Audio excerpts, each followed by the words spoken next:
It might establish staging posts, colonies, on planets of nearby stars. But this would take time. Time to find and modify favorable planets, time to build new spacecraft. Eventually, later generations of explorers would set out, wending their way among the worlds, creating an interstellar nervous system, binding up the stars.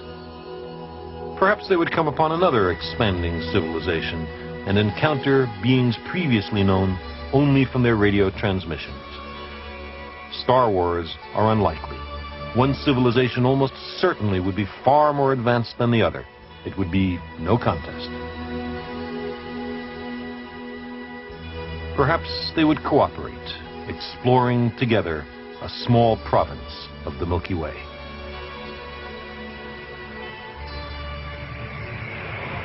But even nearby civilizations could spend millions of years roving between the stars without ever stumbling upon our obscure solar system.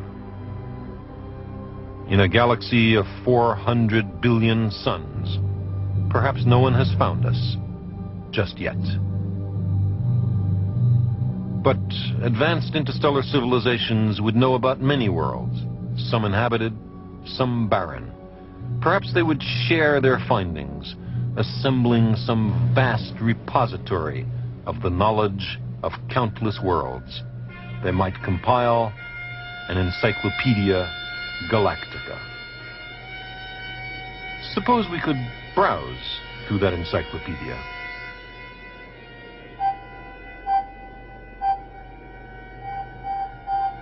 We would choose some nearby province of the galaxy, a region that's fairly well explored, and then slowly leaf through the worlds.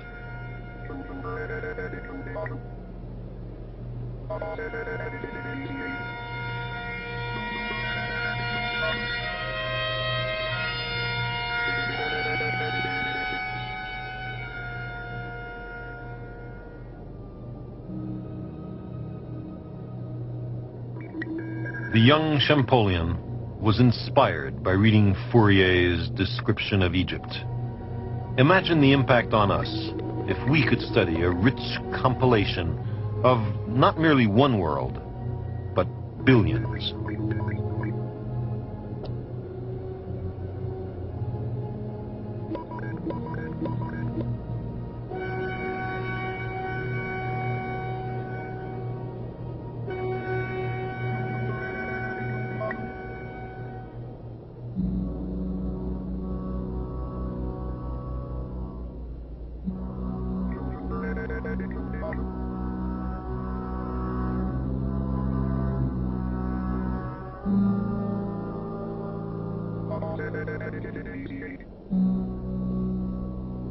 Just possibly, not too far from our solar system, we might find a planet with a technical civilization only a little more advanced than we.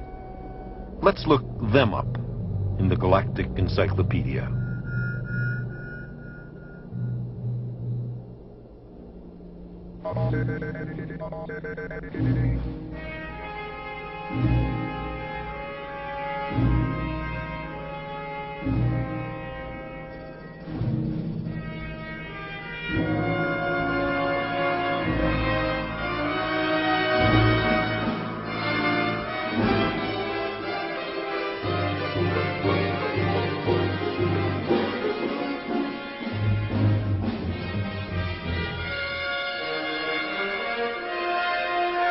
What would a civilization far more advanced than ours be up to? Elsewhere, there may be engineering on a scale that dwarfs our proudest achievements.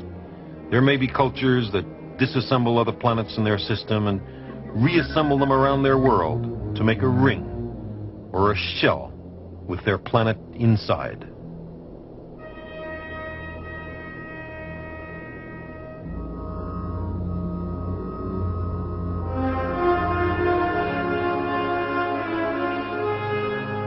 Imagine the energy crisis of a really advanced planetary civilization.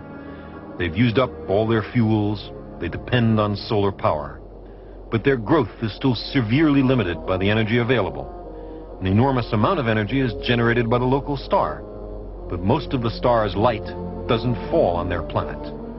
So perhaps they would build a shell to surround their star and harvest every photon of sunlight. Such beings, such civilizations, would bear little resemblance to anything we know.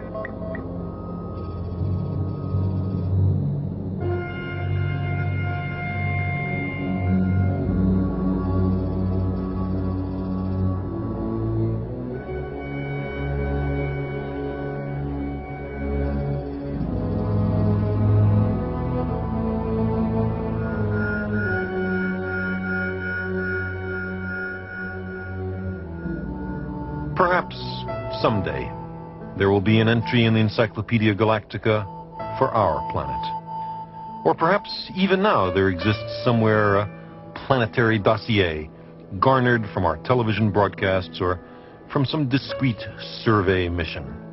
They might summon up the index of blue worlds in our province of the Milky Way until they came to the listing for Earth. What would they know about us?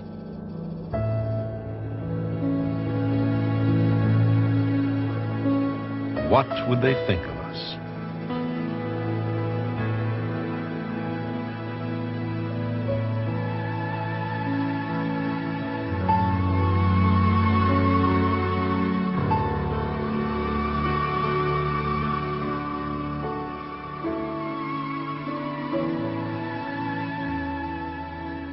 We have always watched the stars and mused about whether there are other beings who think and wonder. In a cosmic setting vast and old beyond ordinary human understanding, we are a little lonely.